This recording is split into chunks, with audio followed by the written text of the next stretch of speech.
er pakket med venner, men ikke for at hente guld. Vi krydser sundet med humør højt, på vej mod Göteborg. Fra 5. til 11. juli glemmer vi alt om hverdagssorg. I frihavnen slår svenskerne op til den helt store fest. Og selvom vi kun kigger på, så ved de, hvem der fester bedst. De kæmper om taler og mesterskab, de svenske bullespillere. Men vi har fundet banerne, hvor der sker så meget mere. For der er sidespil og åbne baner, hvor alle kan være med. Hvor en dansker kan vise format og rulle kuglen koldt afsted. Vi skal ikke vinde det store trofæ, eller stå på det officielle podium. Vi er her for spillet, for øllet og for den gode melodi. Så tag med til frihavnen, kom nu afsted.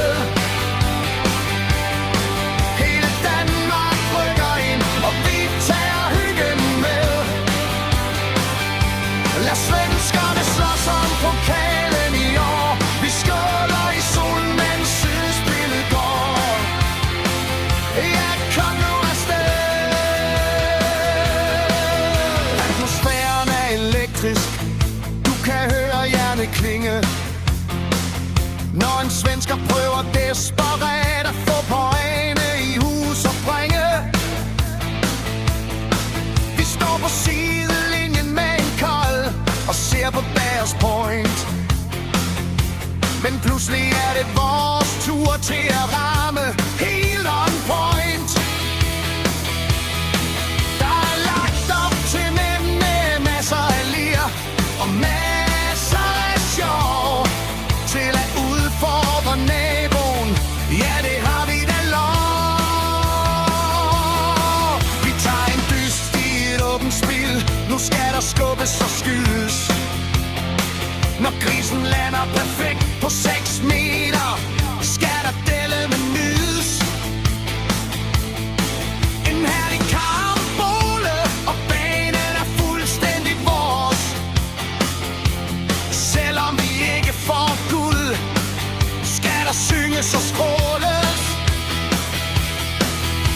For rammerne i Göteborg er lavet til rock og rulle. Vi har mere energi end de svenske mestre overhovedet skulle. Så tag med til frihavnen, kom nu afsted.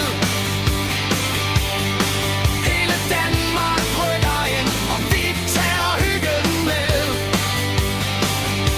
Lad svenskerne slås om pokalen i år. Vi skåler i solen, mens sadspillet går.